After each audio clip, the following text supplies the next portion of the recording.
Welcome back to My Hoosier Home. Today I'm joined in the WHNH studio by Dave Chmiel of Ruoff Home Mortgage. Dave, welcome back. Hey, Steve. Glad to be back. You've been a frequent contributor to the show. All things mortgage we like to talk to you about. So we're doing this series right now, and I'm really excited about this, where we're taking 8 segments and we're kind of putting it all together in order. We've had you on, we've had these other partners on, but never in order. So we wanted to kind of start the year out this way. So talk about starting out the year. It's a really great time for a lot of reasons to think about buying a home and getting pre-qualified, but one of those is pretty obvious. Your mailbox, right? I mean, you're getting your W-2s and bank statements and all this stuff together. So let's kind of start with, if you've been thinking about buying a home, what kind of are the first steps to think about a mortgage? So as we talk today, I'd like for you to talk about kind of a general rundown, conventional FHA, VA, different types of mortgage, the pre-approval process, what a pre-approval versus pre-qualification means, and also what type of documents you see. And then we'll kind of follow up with some of the mistakes you see that people make, or they're not really prepared. Okay? So let's just kind of, and anybody that listens to our show knows that we kind of venture off on that because we kind of follow off on some interesting topics. But how would somebody get started, and why is this a good time to get started? Well, first of all, it's never too early to get started with the process. But it's always good to start early before you start looking at houses even, so you have an idea of what you can afford. But the best place to start is with the credit application, contacting your lender and getting a credit application done. And as always, Bob and I always talk about, consult a trusted professional. Right. You may think that you have bad credit, but it doesn't really matter what you think. It matters what that credit bureau says and what the lender is able to interpret out of that. Same thing, you may think you have really good credit, but the only way of really knowing is to reach out to that trusted professional like yourself. Exactly. And also, a lot of consumers are watching their credit scores using a source like Credit Karma or something.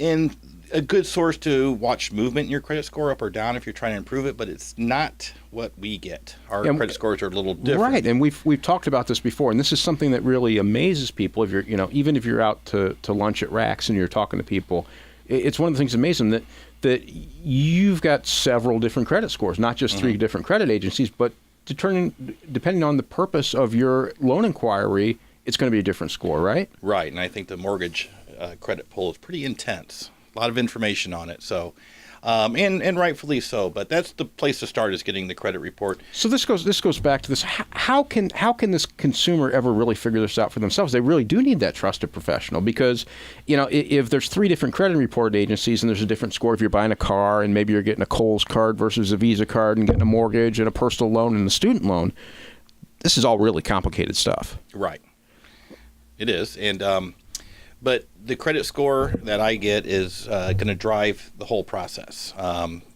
Lets me know if you're even qualifying, and if you're not, we can talk about how to get qualified. Other than that, it kind of determines, you spoke a little bit about different loan programs, what loan program we might look at, what options you may have. So let's back up a second and let's talk about, there's 3 different credit scores out there. For our listeners. What kind of does that how do you do that? You pull the credit bureau, but do you get 3 scores? Right. We look at all 3, Experian, TransUnion, and Equifax, and we are required to take the middle score, and that will be your qualifying score. Sometimes there's a great spread between the scores that a person may have, and sometimes they're grouped close together. Now, if we have a buyer and co-buyer, we take the middle score from each of them, and then the lower of the 2 scores will be what determines eligibility. And typically, and I know different loan programs have different eligibilities, but if somebody has a 620 credit score, and again, a mortgage credit score, not going to Credit Karma or whatever, but typically that's kind of the range where it starts being possible, right? Yes. I mean, that's when life becomes easier at 620. I mean, we can go lower than that, but a lot of pieces have to fall into place for that to happen.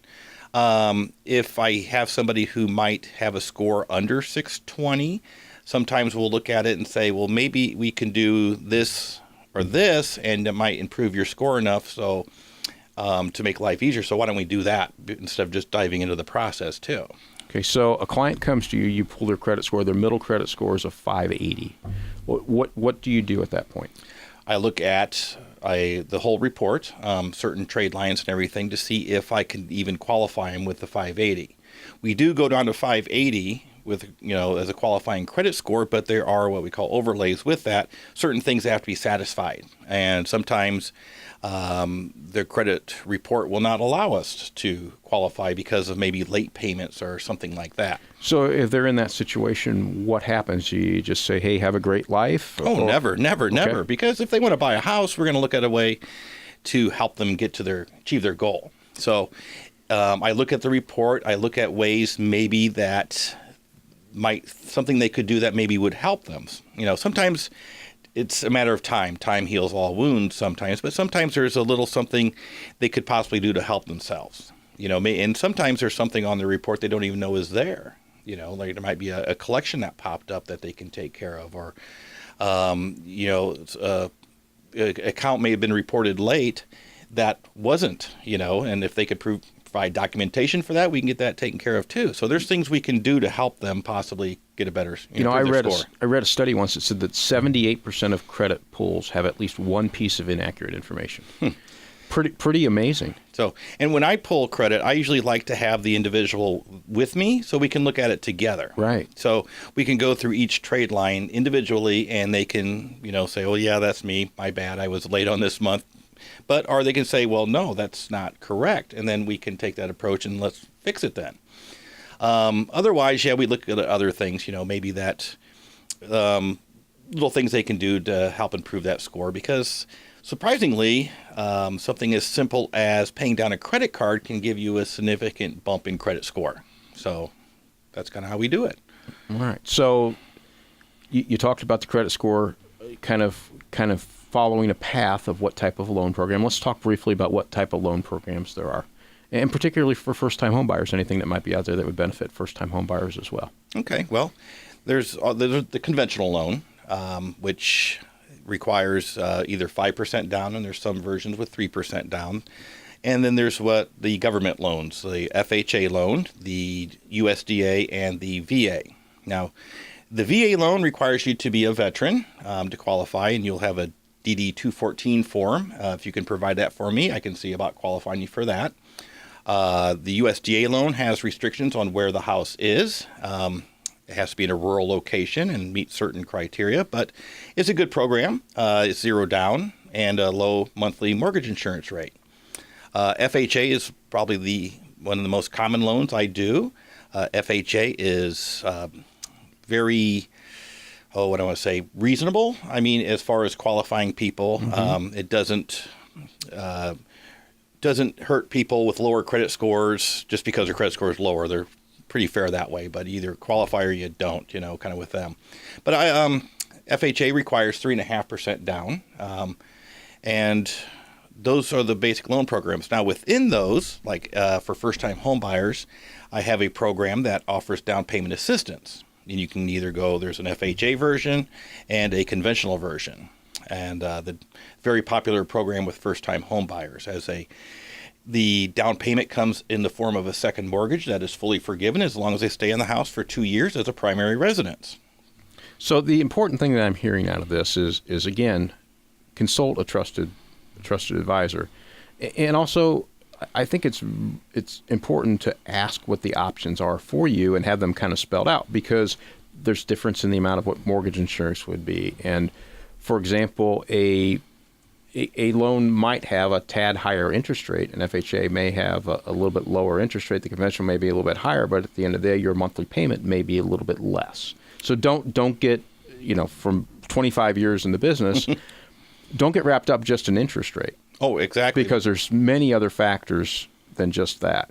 So a good lender should offer alternatives, right? And show that, here's what you qualify for. You may also be able to qualify for this, and this is what the payment would be, and this is what the terms would be on this. Right. As it could be even with monthly payments may be different, but also money required to closing could be different too. So it's what really is most important to the buyer, what they need the most. But I like to show them as many options as possible so that they can make an educated choice. Sometimes it's maybe better to go with the higher payment on the conventional loan, because the mortgage insurance might go away in a short period of time, where on FHA it doesn't go away. So that might be a driving point. So for our listeners, mortgage insurance, what does it do? Who does it benefit? Mortgage insurance. What does it do? It is a monthly fee that everybody pays, essentially to protect the investor from them not paying. So in essence, if you want to get a mortgage and you don't have 20% down, you're most likely going to have to pay mortgage insurance. Yes, you're required to have it. Okay, and that protects the lender, and that induces them to make the loan for you. Right. And without that, they generally won't. No, they want protection. Okay. They assumed risk. Now, but yeah, with conventional loan, the mortgage insurance will go away once you achieve enough equity. 20% equity, you can ask for it to be removed, and at 22%, it automatically goes away. With FHA loans, it's for the life of the loan, so that's something to consider. So back to the first-time home buyers. I know there's been some tax changes with the new tax law that was passed in between Christmas and New Year's, or right at the end of the year. The Mortgage Credit Certificate Program. Mm-hmm.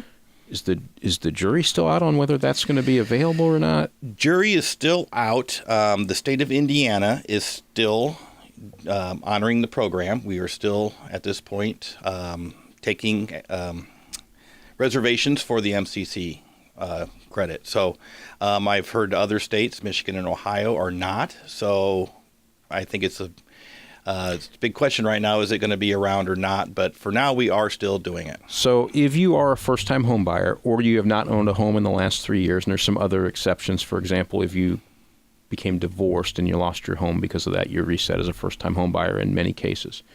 Ask about the Mortgage Credit Certificate, or MCC program. Because, for example, if you take out a mortgage of $95,000, and let's just use simple math. Let's say it's a $100,000 mortgage. At 5% interest, you're paying $5,000 of your interest. You're going to get approximately 20% of that back in this tax credit, so $1,000 in the first year. Now, it's going to decline because it's based upon the amount of interest you pay. But it is in effect for the full 30 years. But it's going to decline in dollar volume because you're paying less interest as you go along. So ask about that program if it's available through your lender or if you qualify for it, because in many cases you get there's a $500 upfront cost to that, but you get it back in 6 months or less in many cases. Easy, yeah. Upfront, if you do it by itself, it is a $500 reservation fee. But yeah, it's there, and it's a good program. So definitely ask for it. And even if you got it and you started off with, let's say, an FHA loan, and you had the MCC attached to that, if you refinanced it 5 years later into a conventional loan, you can transfer that credit to the conventional loan then too. All right. Well, that's all really important stuff. And again, ask your trusted professional in the lending industry if they offer the MCC and if it's right for you. Not everybody's approved by IHCDA to offer that, so that's a question to ask. Right. There are income limits on that, just so you know, too. And, correct. Yeah. Yes. Just like with USDA, and there's far too many things to go to in kind of this brief overview. So we'll just kind of keep it to the basics. But when it comes to the different loan types, there's some lenders that are comfortable just doing VA mortgages. There's some lenders that are comfortable just doing USDA mortgage. There's some that they only do 800 and above credit. So make sure you find a lender that's going to work with you and make sure that you fit best, because lots of times there's people out there that they only carry one tool in their tool belt, and sometimes you need a hammer, sometimes you need a screwdriver. So I think it's really important to work with somebody that has both the hammer, the screwdriver, and the pair of pliers, even though they may very, very, very rarely use the pair of pliers. Right. And also, like you mentioned earlier about interest rate, it's look at the big picture. There are many things that go into a mortgage, whether it's interest rate, there's APRs, there's different loan options, but there's also closing costs which factor in too. Closing costs. Yes. Let's talk just briefly about closing costs. Are they financeable? Yes. No. Yes. No. Okay. Well, and that actually is the correct answer, right? Because sometimes they are, sometimes they aren't. And we're going to talk more about this when we talk about writing a purchase agreement. But what kind of things would be financeable? What kind of things would be lender-driven? What kind of things would be driven by, for example, the title company and these different things? Well, typically, if you're referring to closing costs, I said yes and no there. If it a refinance, I can roll them into the the purchase price or the Well, they're refinance paying. amount, They're yeah. paying for them. They're just not paying for them out of pocket. Right. Okay. Typically on a purchase, we like to ask the seller to help pay those, and we get those covered that way. But like if it's not covered, generally it's out of pocket like a down payment has to be. And that asking needs to be done through the purchase agreement. Oh, that's what your realtor's for, yes. Right. I mean, well, you said we ask for it. No, we ask the realtor to ask for it. Right. Yes. Okay. Okay. It's just really helps out buyers, and many, especially when we're referring to first-time home buyers, money is often limited, or the amount of money they can actually apply toward their purchase. So it's always a good thing to do is to get the closing costs covered. And those closing costs include also what's called prepaids, and those can vary greatly. And the driver on that is the property tax on the property from the current year, from the last assessed value, and also homeowners insurance. And we're going to have Tim from Antwerp Insurance Agency in a few weeks, but the price of homeowners insurance can vary greatly for a lot of reasons, including how far you are from a fire station, what your fire station is rated, how close you are to a fire hydrant, age of home, credit score, age of the home, credit score, all these things. Roof. Right. Roof, yeah. Right. All these things. So kind of a good ballpark is, and you got $2,500 to $4,000, something like that in most cases for prepaids and closing costs. Yeah, I'm usually around, depending on the house, I'm usually around $3,500, Okay. $3,600 depending. Homeowners insurance is the big one that drives prepaids, because a lot of people don't realize you pay 1 year premium up front. So that's part of that prepaid. So Right. if your annual policy is $1,000, well, there's $1,000 right there on top of your other closing costs. So the nice thing is, you as the consumer, you get to shop for your homeowner's insurance. So if you take time to shop around, you often find a pretty good price. And this is one of those situations, too. If your lender or your realtor tells you have to use a specific insurance agent, you can use whoever you want. Right. Now, lots of times we get asked for recommendations or names of people that our clients have worked with before, and we're happy to provide that. But if somebody tells you they have to use a specific insurance company, that's a red flag that you're not being treated the way you should be. So paperwork that you need to get things started. So I'm sitting at home, I'm listening to this, or I'm watching it on YouTube on our MyHoosierHome video channel.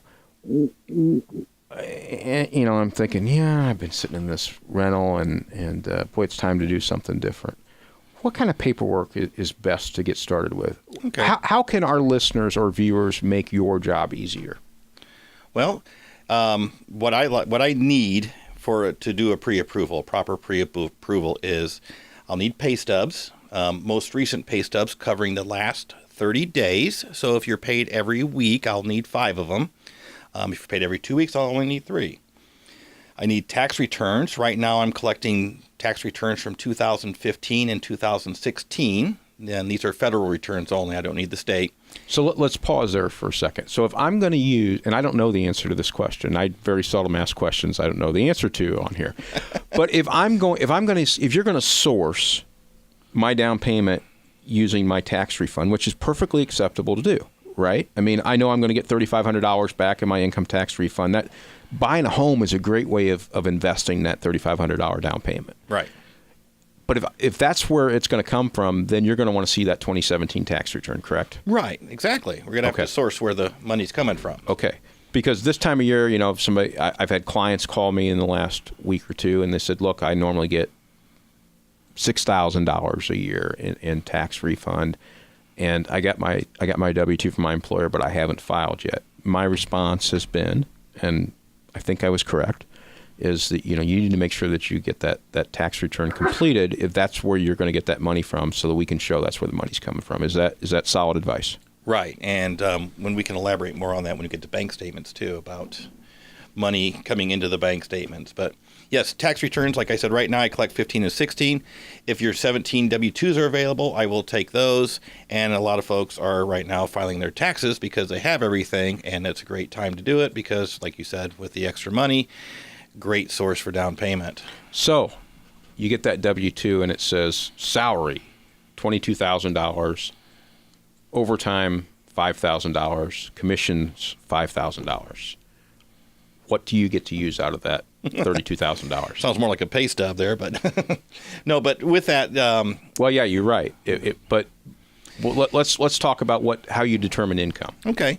Well, there's generally a 2-year rule of employment. So if you've been at your job for 2 years or more and you produce me a pay stub and it has a lot of bonus money or overtime, regular hourly rates, I can use all of that to figure your eligible income. Okay.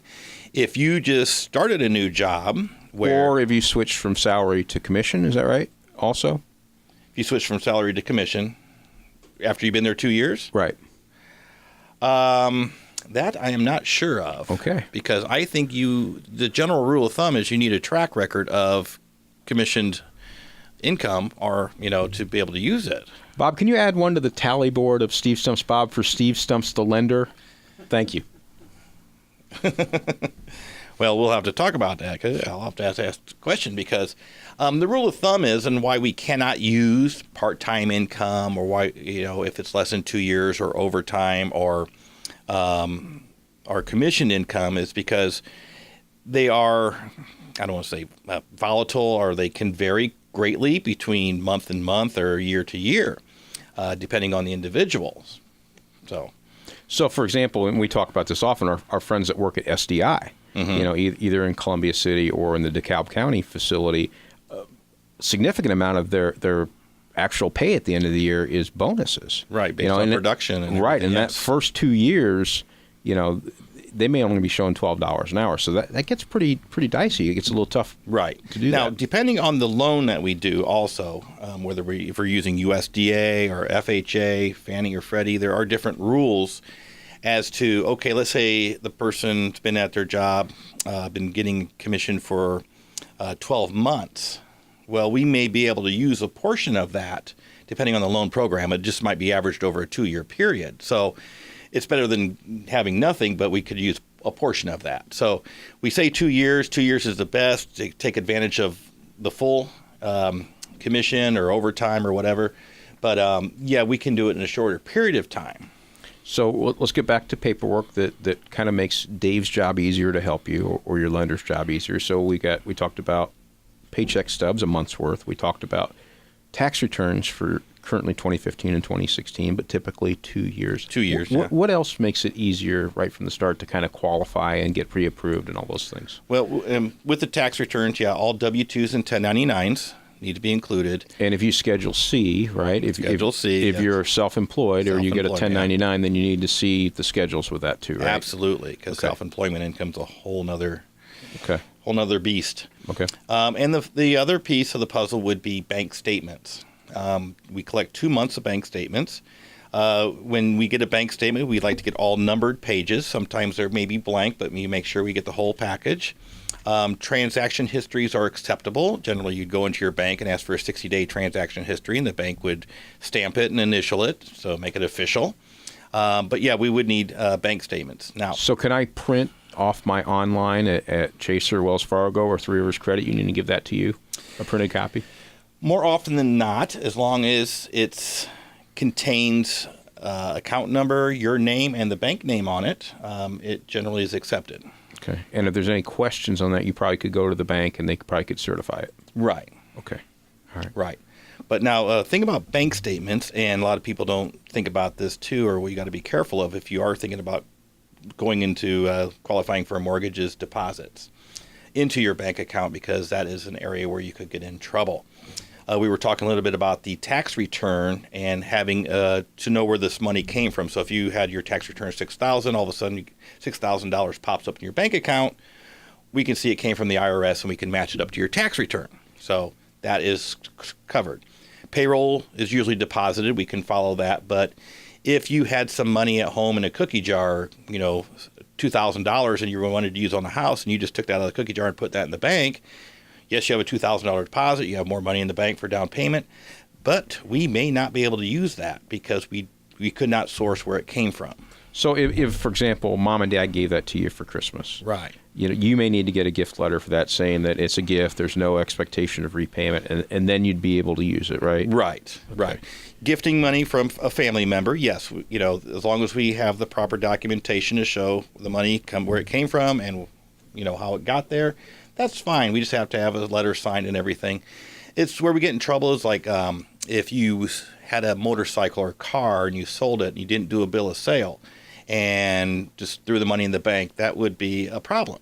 How long would money have to be in the bank before it really becomes a concern? You need 2 bank statements, right? 2 months, yeah. So, for example, if you did something back in September, that's probably not going to be right. a If you sold your car back in September, put it in the bank, and it was sitting there, I'm only going to see 2 months of it. Okay. Yeah. All right. I guess that's an important distinction, because I don't want people listening going, oh, my grandma gave me $500 last June and I put it in the bank. No, that's okay. It's just, what we're going to see is the 2 months, and that's where we're required to go back the 60 days to look back and see what's been deposited. So we hit on gifts a little bit. Mm-hmm. So mom and dad want to help out with the down payment for the first house, either all or part of it. How does that work? Well, they have to first, declare how much money they want to gift. So are they gifting $5,000? So somebody's buying a kid is buying $100,000 house, and they want to give them the $3,500. Okay, the $3,500, yeah. So what we generally need is that we have a gift letter that all parties in the transaction sign. It gets the parents' contact information because they will be contacted. They have to declare it as a gift, no strings attached. We either have to get a copy of the parents' bank statement showing that they have the funds available, or we can get a letter from the bank stating that they have maintained sufficient funds for gifting. We get to show the money moving from their account to the children's account, either through having a copy of the personal check written or showing the electronic transfer. And then we just show the money in the account of the buyer. And that's really basically it. And they call that sourcing, correct? Right. We're sourcing the money coming from the parent's account, sourcing that they had the money to gift, and showing it moving from one account to the other. These things can go sideways pretty quickly. You probably have seen some pretty odd situations, right? Yes, I have. And a lot of times, and that's why I really love that sometimes parents don't like to give their information out. I understand they're not that part completely. of the transaction, and it causes some friction sometimes. So that's why I like the idea that they're allowed to get a letter from the bank. And the bank just has to just state that they have maintained the funds to gift. So that makes it really simplified the process, allowing that. Is it still possible, too, that the gift can be wired directly to the title company? Oh, absolutely. Okay. In fact, in doing that kind of saves one step of showing the money going into the buyer's account and back out again. And that way, if mom and dad want to provide those down payment funds, but they want to make sure it definitely goes for that, they could. Yeah. And again, the wire fraud disclosure here. Don't wire money to anybody based upon follow up, confirm that that's where it's really supposed to go. Even it go as far as go directly to the title company to get the wiring instructions. Right. And we'll certainly be talking about that Yes. all year long. Any other paperwork that can make it easy? For example, if you've gotten divorced in the last number of years, maybe a certificate of divorce. Or exactly. Well, depending on your situation. I mean, yes, divorce, we will need that. If you get child support, we will need documentation. Bankruptcy. Bankruptcy, we'll need bankruptcy papers. What if you've recently been married and haven't changed your name on your driver's license and stuff? Would you need a copy of the marriage certificate? Yes. There's a lot of things like that. Also, if you had a house before and you're even foreclosed on, we will need information, of the sale of that home. So a lot of things, that we deal with. And some of this will be brought up either through the initial interview in the application or through the credit report, too. That'll indicate if there's a bankruptcy or something. I think this lends also to, sometimes the advertisements on TV make it sound, 1 minute decisions if you go to an online source. It's really important having that local trusted professional that you can sit down in their bank office or in their office and have a conversation with them and have these conversations instead of just trying to do everything online. Well, and this kind of goes to what you're talking about, too, the difference between pre-qualified and pre-approved. Also, some online sources do a very loose qualification. Well, I've given. seen some area lenders that do a very loose pre-qualification and don't confirm anything, and then you write a purchase agreement, and then you find out, well, this really isn't what it is. So what is the difference between a pre-qualification and a pre-approval? A pre-qualification is kind of, where an individual like myself would just look over some basic information. It could be just going by the buyer's word as to what their income is. So I tell you I make $32,000 a year, and you don't ask for paycheck stubs to see right, that. and I could say, oh, based on your credit score, based on your income, and you told me you have $5,000 in the bank, yeah, you sure as heck you can afford this $110,000 house.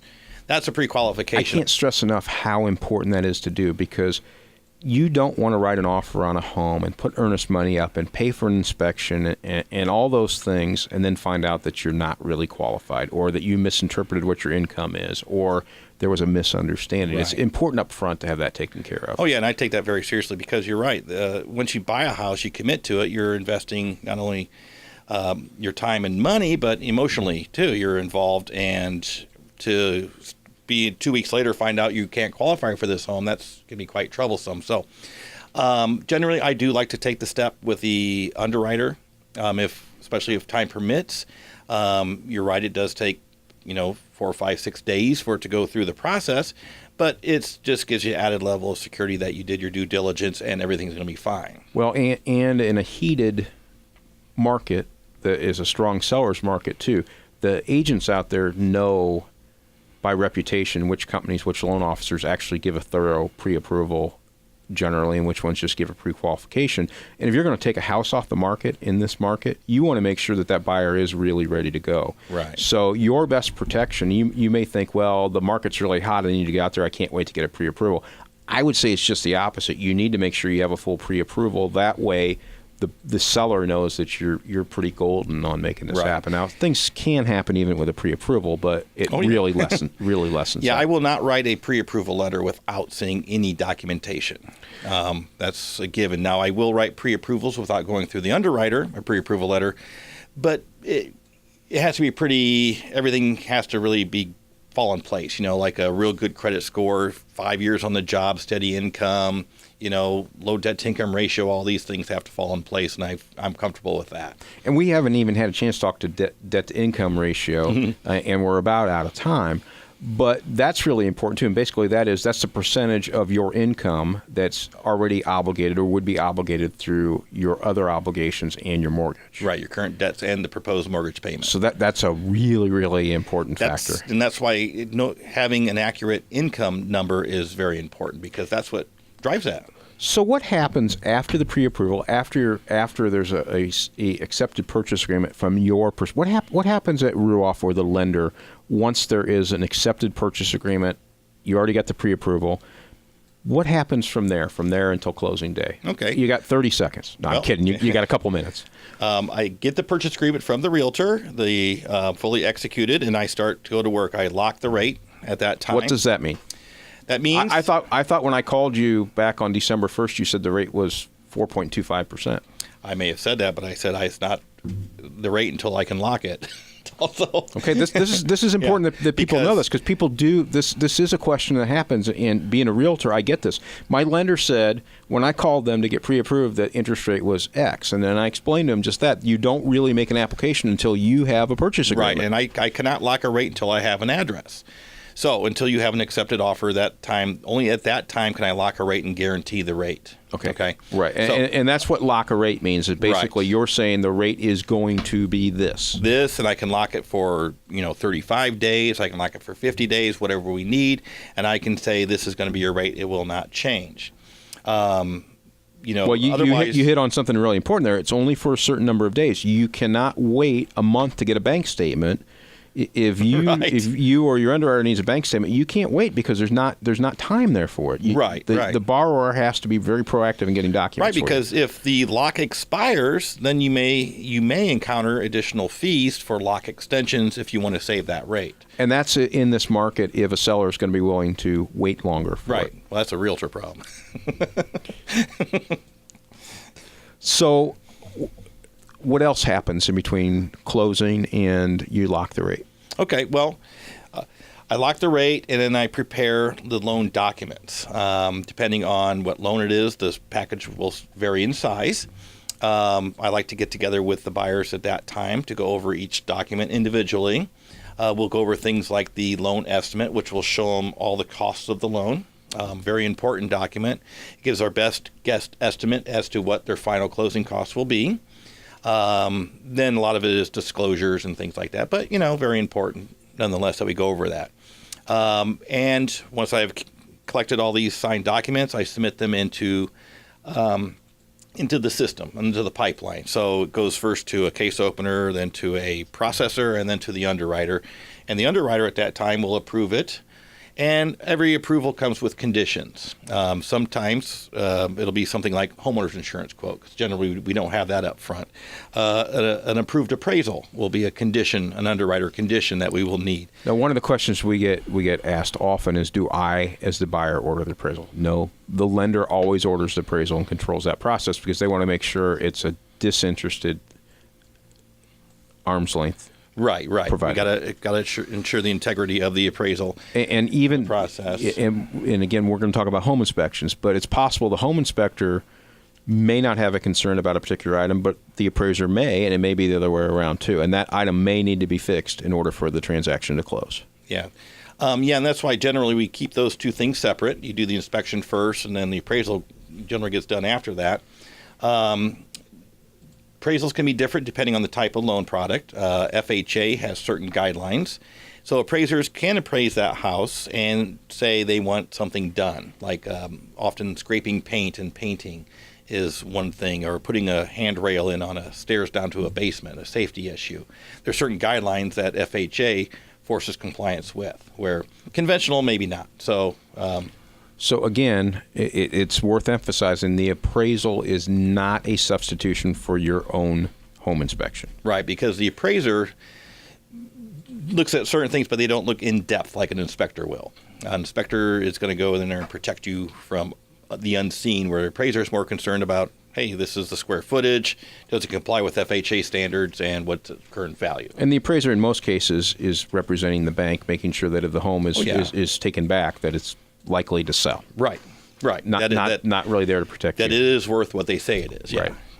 Okay, so you get the clear to close, the magical clear to close, what everybody loves to hear. What happens from there then? The final numbers are put together?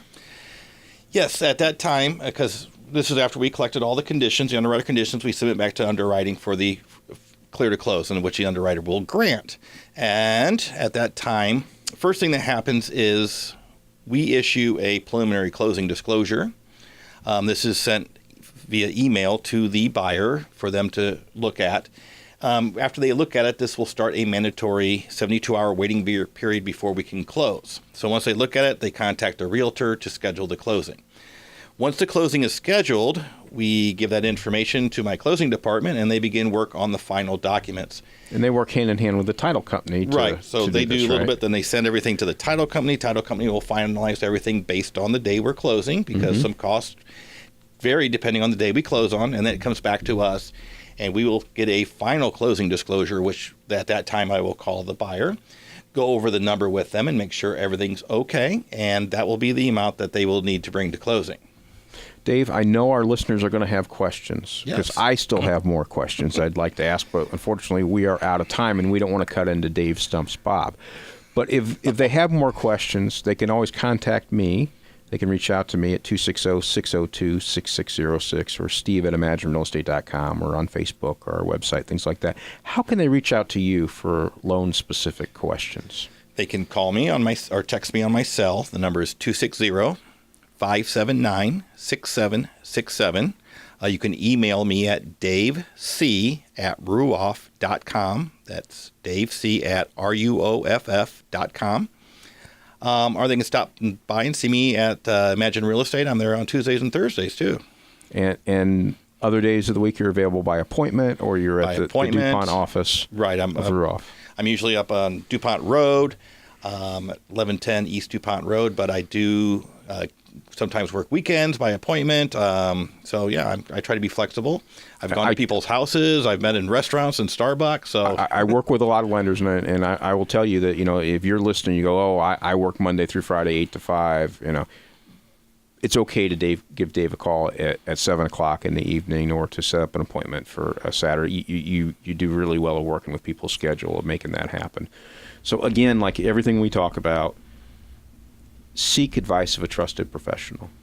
And if you want to shop rates, if you want to compare terms, That's a great thing to do, but do it before you find the house. The time after you sign a purchase agreement is not the time to be out looking for a different lender. Right, Do that beforehand. And you guys are more than happy to work, with somebody that's out shopping. Just from a perspective, you don't want to do that after you have a purchase agreement. You want to have all that lined up and figured out before you write an offer on a house. And it is encouraged. I mean, for your own protection, you probably should. Because I've had situations where somebody was just thinking of interest rate, and another bank had me beat on interest rate by 3/4 of a point.